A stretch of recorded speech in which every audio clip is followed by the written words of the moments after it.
აბა მოგესალმებით ჩემო ძვირფასო მეგობრებო, სკანდალური შინაარსის განცხადება ვრცელდება დონალდ ტრამპისგან, სადაც ის ღიად აკრიტიკებს ესპანეთის სახელმწიფოს, რადგან ესპანეთმა უარი უთხრა სამხედრო ოპერაციაში მონაწილეობაზე და პლუს დააბრალა ამერიკას და ისრაელს საერთო დანაშაული ამ ომის დაწყების. დღეს უნდა გავარჩიოთ მეგობრებო, უკვე ახლო აღმოსავლეთიდან ოდნავ ავიწიოზევით და ევროპაში მიმდინარე მოვლენები. რა ხდება და თან მოდი ხე სანამ ამ ვიდეოზე მე გადავალ. შეგახსენებთ რომ მე ამ საომარი მოქმედებების პარალელურად თითქმის ყოველდღიურად მოგაწოდებთ ინფორმაციას და ყოველდღე იქნება ვიდეოები. ასეთი სახის ჩელენჯიც კი დავანონსე ჩემს ინსტაგრამზე, რომელიც აღწერაში შეგიძლიათ დამაფოლოვოთ, რომ 31 დღის განმავლობაში, ანუ მთელი მარტის თვე, მე შევეცდები, რომ ჩელენჯი მოვუწყო საკუთარ თავს და თითქმის ყოველდღე, ანუ 31 ვიდეო დავდო ყოველდღიურად. ეს იქნება ძალიან რთული გამოწვევა ჩემთვის, მაგრამ შევეცდები, რომ როგორმე მივიყვან 31 მარტამდე ისე, რომ ვიდეო თითქმის ყოველდღიურად დავდო, ასე რომ წარმატებები შეგიძლიათ მისურვოთ, თან დაალაიქეთ ვიდეო. გამოიწერთ არხი, გაუზიარეთ ეს ვიდეო მეგობრებს და მოდი გავარჩიოთ ახლა რითი ემუქრება ტრამპი ესპანეთს. ეხლა მოკლედ მეგობრებო, წაგიკითხავთ, გუშინ გაიმართა თეთრ სახლში შეხვედრა გერმანიის კანცლერსა და ამერიკის პრეზიდენტს შორის, სადაც საკითხის მთავარი საგანი რა თქმა უნდა იყო ირანთან არსებული ომი და შესაძლოა ის მოკავშირეები, რომლებიც ამერიკას ამ ომში არ ეხმარებიან. მოდი წავიკითხოთ ახლა გავარჩიოთ ეს ყველაფერი. ირანის წინააღმდეგ მიმდინარე სამხედრო ოპერაციაში ზოგიერთი ევროპული სახელმწიფო ძალიან დაგვეხმარა. ზოგი კი არა, ესპანეთი საშინლად მოიქცა. ისიც კი თქვი რომ ყველა შეთანხმება გაგვეწყვიტა მათთან. ესპანეთმა თქვა რომ არ შეგვიძლია მათი ბაზების გამოყენება. ჩვენ ნებისმიერი ბაზის გამოყენება შეგვიძლია და თუ მოგვინდება, შეგვიძლია უბრალოდ დავფრინდეთ და გამოვიყენოთ. ვერავინ გვეტყვის რომ ეს არ გააკეთოთო. მაგრამ ეს არ გჭირდება. ისინი ძალიან არამეგობრულები იყვნენ. ესპანეთში არაფერია ისეთი, რაც გჭირდება. მათ მშვენიერი ხალხი ყავთ, ეს ტრამპის ტრადიციული სტილი, ჯერ ხალხით რო იწყებს და მერე მთავრობას რო აჯობს. მაგრამ არა ლიდერები. მე კავშირი გავწყვიტე ესპანეთთან. მე მაქვს უფლება ყველანაირი საქმიანი ურთიერთობა, რაც კი გვაქვს, გავწყვიტო მათთან. ემბარგოები გავაკეთო ნებისმიერი რამ, რაც მომინდება. შეიძლება ეს გავაკეთოთ ესპანეთთან. თქვა ამერიკის შეერთებული შტატების პრეზიდენტმა დონალდ ტრამპმა და გამოეხმაურა ესპანეთის პრემიერ-მინისტრის განცხადებას, რომელიც აშიშეს ირანის წინააღმდეგ სამხედრო ოპერაციებისთვის ესპანური ბაზების გამოყენებაზე უარი უთხრა. არა მარტო ეს მეგობრებო, ესპანეთის სამინისტრო ისრაელ და ამერიკას საერთოდ ტერორისტულ სახელმწიფოებად გამოაცხადა და ძალიან დაცაბა სიტუაცია ამერიკასა და ესპანეთს შორის. ეხლა ტრამპის ეს განცხადებები, მოდი ეხლა ჩავუღრმავდეთ კონკრეტულად და შევაფასოთ ის არის რომ ტრამპი ბოლო პერიოდში დაემსგავსა იულიუს კეისარს. კეისარია ჩვეულებრივი რა მსოფლიოსი. ხა რომის იმპერია რო არსებობდეს დღევანდელ დროში და მაგალითად იულიუს კეისარმა თქვა რომ ჩვენ მაგალითად არ გვეხმარებიან, რავი, სიტყვაზე ავიღოთ, არ გვეხმარებიან გალელების სიტყვაზე ოპერაციაში.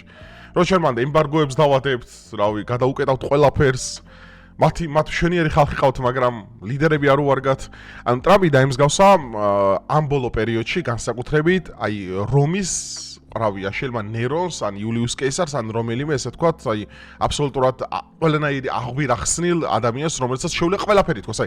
ეხლა შვეიცარიას დაადო იმის გამო ისა რა ქვია, ტარიფები, რომ უბრალოდ მისმა ლიდერმა უბრალოდ გააკრიტიკა. კანონიერად ეს არ შეგიძლია რეალურად გააკეთო პრეზიდენტმა, მაგრამ ტრამპს შეუძლია გააკეთოს. მერე კი გამოვიდა უზენაეს სასამართლოდ თქვა, რომ ეს არ გვაკმაყოფილებსო რა, ეს არგუმენტებიო ეხლა, რომ რავი, იმის გამო დავადოთ ეხლა 20%-იანი ტარიფიო, რომ რახან ტრამპზე რაღაც კრიტიკული წამოწდაო. ეს ერთი რომ ეხა ესპანეთი ზოგადად არის განთქმული ბოლო პერიოდში, მე რასაც უყურებ და მე ამას წინა ზაფხულიდან ვაკვირდები, არის განთქმული ძალიან დიდი ანტისემიტიზმით. ოღონდ მართლა ესპანეთში არის მართლა დიდი ანტისემიტიზმი, პროპალესტინელობა, ესე რომ ვთქვათ, სადაც არის ეხა, თავისი შინაარსით, ეს არის ესპანეთი. იქ იყო ყველაზე სერიოზული გამოსვლები. იქ იყო ყველაზე ანტიისრაელური განცხადებები, ეს თვითონ ბიბიმაც აღნიშნა ერთ-ერთ გამოსვლაში, ხო არის ბევრი ქვეყანა, რომელიც შეადარო, რომ აკრიტიკებს ან ამერიკას, ან ისრაელს, მაგრამ ესპანეთზე ანტიისრაელური და ანტიამერიკული ქვეყანა ევროპაში არ არსებობს. გამოსვლები ქუჩებში, მთავრობის მიდან, რა ქვია, განცხადებები, ოპოზიციური პარტიების განცხადებები, წინა ზაფხულიდან თქვენ გეხსომებათ, ხო ეს? ძალიან ცნობილი გამოსვლები, სადაც ღაზაში მიმდინარე მოვლენებს პირდაპირ აბრალებდნენ გენოციდს, თვითონ გამოდიდნენ მაღალჩინოსნები ესპანელები, მაგას აკეთებენ. ამერიკისთვის ისრაელი არის წითელი ხაზი. ამერიკა არავის არ მიცემს იმის უფლებასო, რა თქმა უნდა, ესეთი განცხადებები გააკეთოს. და ბუნებრივია, აქ რო ეხა ტრამპი გამოდის და თავზე გადააფარა ესპანეთს ყველაფერი და ანუ სერიოზულად გეუბნებით ეს ანუ ამერიკისა და ისრაელის გადაკიდებას, გადაიკიდო, ეშმაკი იმასთან უფრო დიდი შანსი გაქვს, იმიტომ რომ ჯერ კიდევ ვერაც ცნობიერებს ესპანეთი, რაც ცეცხლს ეთამაშება ამერიკა-ისრაელით. მართლა ვამბობ ყველაფერს. ეხლა მეორე ძალიან მნიშვნელოვანი თემა, მეგობრებო, ტრამპმა გააკრიტიკა ასევე შიგევროპელებისთვის საყვარელი დიდი ბრიტანეთი. დიდი ბრიტანეთი, რომელიც ამჟამად სანქციებში ყავს მოქცეული საქართველოში არსებული ორი მედია პლატფორმა, იმედი და პოსტივი. ბრიტანეთი, რომელიც ებრძვის საქართველოს სუვერენიტეტს. ბრიტანეთი, რომელიც ერევა საქართველოს სუვერენიტეტში და მხარს უჭერს ოდიოზურ ოპოზიციურ ძალებს, რომელიც დესტაბილიზაცია შემოაქვს ჩვენი ქვეყნიდან, გამოდის ტრამპი და ეუბნება, რომ ბრიტანეთი კმაყოფილი არ ვარ. ეს არ არის უინსტონ ჩერჩილი, ვისთანაც რეალურად საქმე გვაქვს. აქ არ ეხება მხოლოდ არსებულ ბრიტანეთს, აქ მთავარი თავდასხმის ობიექტი არის Keir Starmer, რომელსაც საკმაოდ დაძაბული ურთიერთობა აქვს დონალდ ტრამპთან, იმიტომ რომ როდესაც ისინი ბოლოს ლონდონში შეხვდნენ, ლონდონის მერი გააკრიტიკა ტრამპმა, ანუ კი არ გააკრიტიკა, თავზე უქნა აბსოლუტურად ყველაფერი და მე Keir Starmerმა უთხრა, რომ ჩემი მეგობარია, ულაპარაკობ ეგრეო და he's a terrible person, ტრამპმა თქვა, ანუ საშინელი ადამიანიო. რაც ბუნებრივი ახლა შიგევროპელების რეაქცია მართლა მაინტერესებს, თან ტრამპისტები რო არიან და თან ბრიტანეთის ზევასებად რანაირად უხავსებენ, როდესაც ამერიკა და ბრიტანეთის ტექნიკურად არიან დიპლომატიურ იმაში, რა ქვია, დაპირისპირებაში. At least minimum დიპლომატი. გარდა მაგისა, დიდმა ბრიტანეთმა, საფრანგეთმა კითხვა, რომ შარლ დე გოლი შემყავს ხმელთაშუა ზღვაშიო, მაგრამ ბრიტანეთმა და ესპანეთმა უარი თქვეს. მონაწილეობას ბრიტანეთმა პირდაპირ თქვა, რომ ჩვენ არ მივიღებთ მაგ სამხედრო ოპერაციაში მონაწილეობასო და ირანმა გააფრთხილა კიდევაც, რომ რომელიმე ევროპული ქვეყანა თუ ჩაერევაო, ეს საქმული იქნება ჩვენთან დაპირისპირებათო. ამიტომ შიგევროპელები დაფიქრდნენ, ტრამპისტები არიან თუ პრობრიტანელები, იმიტომ რომ აშკარად ეს ორი აზრი ერთმანეთს ეწინააღმდეგება. ეხლა მესამე, ეს არის მეგობრებო ძალიან საინტერესო სიახლე, რომელიც გამაოგნა პირდაპირ მინდა გითხრათ. ეს ჩვენ ხო ბოლო 24 საათის არსებულ თავარ საინფორმაციო მებს განვიხილავთ ამ პერიოდში ამ ჩელენჯში, ამიტომ დღის მესამე სიახლეა ტუსკი, პოლონეთის წარმომადგენელი, თუ ევროპული და ატლანტიკური გარანტიების საკმარისი არ იქნება, პოლონეთის საკუთარი ბირთვული იარაღის მოპოვება შეეცდება. და ამ დროს ახლა ბიბი ნეთანიაჰუს სახე უნდა ჩამისვა და იქ. და რა რეაქცია ექნებოდა ბიბის ახლა ამ ყველაფერზე? თქვენი აზრით. ეს განცხადება მოისმინა ისრაელმა, ისრაელის რეაქცია მითხარით ახლა. რამე გააკეთეთ ახლა ჩემს სახეზე რას მოხდებოდა. ეხლა ევროპას რო საკუთარი თავის დაცვა არ შეუულია და ამ კონტექსტში ეს კაცი მართალია, ოკეი. იმიტომ რომ რეალურად როდესაც სოფლიო ომშია გახვეული ახლა, თავისუფალი ზონა აღარც ადარსებს, ევროპას ჯერ კიდევ ის ვერ გადაუწყვეტია რუსეთს ემეგობროს თუ სანქციები დაადოს. ეგ ერთი. მეორე, პოლონეთი არის საკმაოდ ძლიერი ძალა ევროპაში, საკმაოდ ძლიერი ძალა. სამხედრო სახმელეთო შეიარაღებული ჯარების თვალსაზრისიდან დაწყებული, დამთავრებული, საჰაერო გამანადგურებლებითა და მთელი სარაკეტო სისტემით.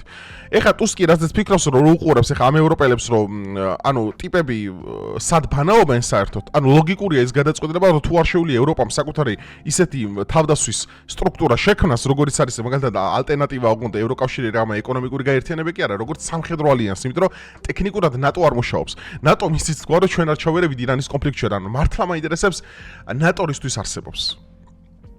საქართველოს ქონა რუსეთთან ომი, ნატო არ დაგვეხმარა არაფერში. ოკეი, არ ვიყავით წევრები. უკრაინაში დაიწყო ომი, უკრაინას არაფერთ არ დაეხმარა აბსოლუტურად. აგერ ირანის წინააღმდეგ არის რაღაცა სამკროსას სიცოცხლო ბრძოლა და თითქმის მესამე მსოფლიო ომის კართან არის აბსოლუტურად მთელი მსოფლიო საქმე და ამ დროს ნატო გამოდის, ჩვენ არ ვერევითო და მართლა მაინტერესებს ნატორისთვის არსებობს.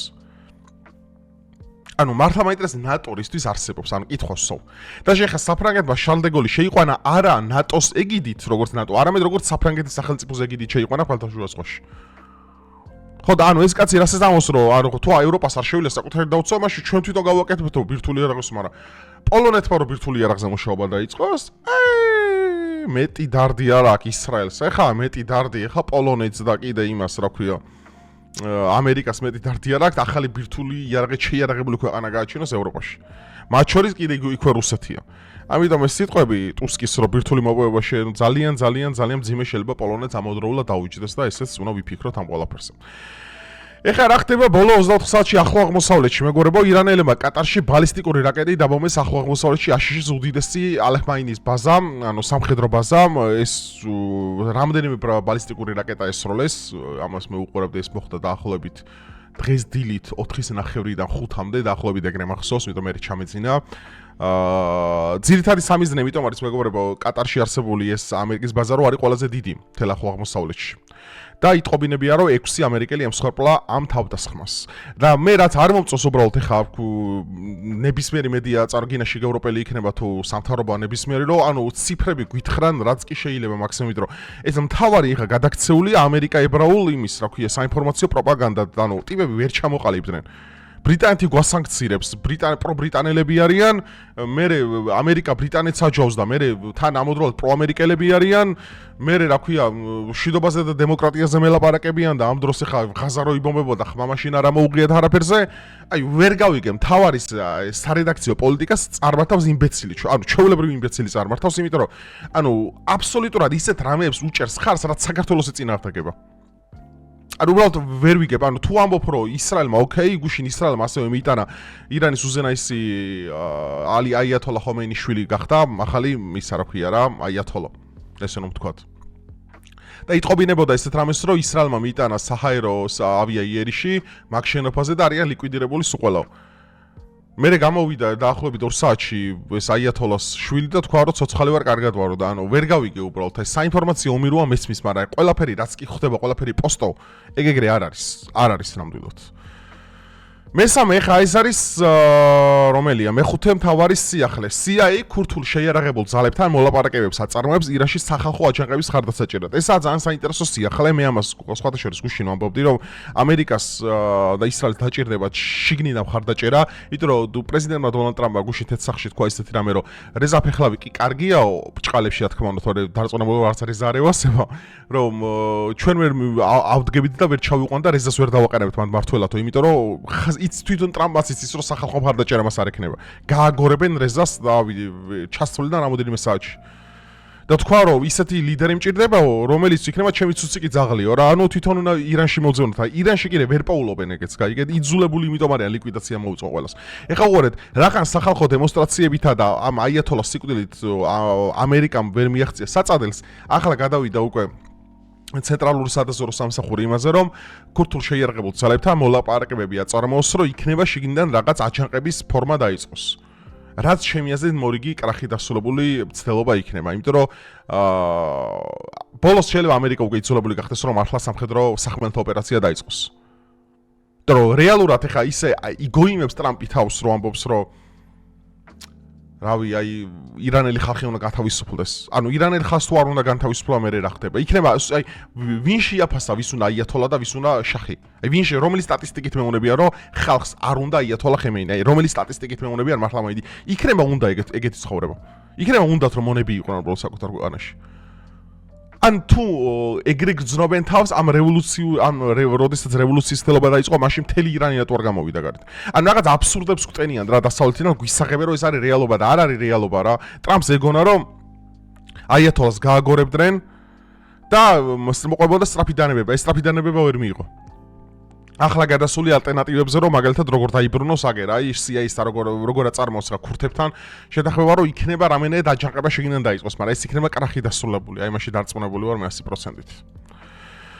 აი მეგობრებო, ახალი ბაბაია, ეს არის აიათოლა ხამეინის ვაჟი, ირანის ახალ უზენაეს ლიდერად აირჩიეს. დეუჩე ვოლი წერს ამის შესახებ, ჩვენ ეს ადამიანი გვეგონა ლიკვიდირებული ისრაელისა და ამერიკის ერთობლივი იერიშის შედეგად, მაგრამ საბოლოოდ გამოვიდა გუშინ ისრაელის ირანის სულიერი საბჭო, სამკაციანი საბჭო, რომელიც ახლა აიათოლამდე მართავდა ეს დღეები ქვეყანას და თქვა რომ გაუძღვება აიათოლას შვილი ცოცხალია, ჯანმრთელიო და ის გაუძღვება ახლა ირანის საგარეო პოლიტიკას. ახლა ძალიან საინტერესო იქნება ჩვენ რას მივიღებთ აი უახლოეს დღეებში, იმიტომ რომ მდგომარეობა არის ისეთი, რომ ყოველდღიურად იცვლება ყველაფერი აბსოლუტურად. ანუ ყოველდღე გუშინ რაც იყო, აღარ არის მაგალითად დღეს, ანუ ყოველდღე არის აბსოლუტურად ცვალებადი ეს ყველაფერი. ყოველდღე ვხედავთ იმას, რომ ხდება ერთმანეთზე სტრატეგიული სახის შეტევები კონკრეტულ ინფრასტრუქტურაზე, მაგალითად ახლა ბოლოს 4 საათის განმავლობაში ძირითადი დარტყმები რაც განხორციელდა ახლა კიდე ისრაელსა და კიდე ირანზე იყო მხოლოდ და მხოლოდ სამხედრო ლოჯისტიკური, ანუ სამოქალაქო ობიექტებს არ მოხვედრიათ. ახლა ვერც ისრაელზე ვერ ვიტყვი მაგას ნამდვილად და ვერც ირანზე ვერ ვიტყვი. იმიტომ რომ ძირითადი გათვლა ეგ იყო. ნუ ძირითადი თავდასხმის ობიექტი მაინც შეება კატარი. და მან დაარსებული სამხედრო ბაზები, ამერიკის მთავარი სამხედრო ბაზა. დანარჩენი საკონსულოები, აი საუდის არაბეთში, არ ვიცი გითხარი თუ არა ეგ, გარდა ამის ასევე მეორე საკონსულო იყო აბუ-დაბიში, ამერიკის, რომელზეც მოხდა დრონების შეტევა. ანუ ძირითადად ირანი, როგორც თვითონ ამბობენ, ჩვენ ვიყენებთო ულტიმატუმებს არაბულ ქვეყნებთან და ეს არის დაშინების მექანიზმი, რომ შენ თუ გააგრძელებ შეერთებული შტატების თავშესაფარს მან, ხო, შენ პოტენციურად გახდები მისი სამიზნე. და ბუნებრივია ხა არაბული ქვეყნები აიძულებენ ამერიკას, რომ რაღაცა გააკეთოს და რაღაცა მოიმოქმედოს მალე, თორე როდემდე შეიძლება გაგრძელდეს, იმიტომ რომ ჰორმუზის სრუტის შაკეტვა 1/3-ია მთელი ნავთობის ექსპორტის სოფლიოში და 10%-ით გაზარდა და ხა ვის აქვს მაგის თავი, რომ ხამდენი ხარი ეცადოს, ხო ამ ყველაფერს. ეხლა ტრამპი გამოვიდა მაგაზე თქვა, რომ ჩვენ შეიძლებაო საერთოდ დამხმარე რაზმები გავგზავნოთ ამ ტანკერების გასაყვანოთ ჰორმუზის სრუტეში და პირდ გავანადგუროთ ირანის სცენიო, მაგრამ აი აქა ძალიან საინტერესო ხა ტრამპი ბევრ რაღაცას ამბობს, ძალიან ბევრ რაღაცას ამბობს, ცოტა ამ ბოლო ხანს რაციონალობას დაკარგული აქვს, მე მგონი ისეთ სახის შინაარსებით გამოდის, მაგრამ საბოლოო ჯამში საინტერესო იქნება, როგორ განვითარდება ერთი კვირის შემდგომ უკვე სიტუაციები აქ. ჩაერთვებიან თუ არა არაბული ქვეყნები, იმიტომ რომ რამდენადაც ვიცი, ან დაუდასტურებული ინფორმაციით კატარმა უკვე მიიტანა დამოუკიდებლად შეტევა ირანის გარკვეული სახის სამხედრო ობიექტებზე, ეს არ ვიცი რამდენად დადასტურებული ეს ინფორმაცია, ამის ვერ მოვახერხე ამის გადამოწვევა ბოლომდე სანდოწყაროებით, მაგრამ ასეოს ესეთი ვერსია, რომ კატარმა განახორციელა შეტევა, რაც ზრდის ესკალაციის მასშტაბებს, ზრდის ესკალაციის შანსებს და აი ჩვენთვის მაგალითად ეხა ეს რეგიონალური არეულობა არის ძალიან ცუდი რეალურად. იმიტომ რომ ირანისში არსებული ხანგრძლივი კონფლიქტი უდრის იმას, რომ ბევრი მიგრანტი შეიძლება მოვაწყდეს აზერბაიჯანისა და კავკასიის ამ ქვეყნებს. მით უმეტეს ჩვენ არ გვინდა წარმოვიდგინოთ ისეთი უხეში და სუდი სცენარები, მაგალითად როგორებიც არის ტაქტიკური ბირთვული იარაღის გამოყენება, მაგალითად ირანში, ან რაღაც მსგავსი სახის სერიოზული კლასტერული ბომბი, რომელსაც ექნება დიდი ლეტალობა. ამიტომ ეს კონფლიქტი არ არის სახომარო მეგობრებო. ნამდვილად არ არის. ირანი ყურის ძირშია, არ არის. ირანი უფრო ახლოსაა ვიდრე უკრაინა, ვინც არის იცით.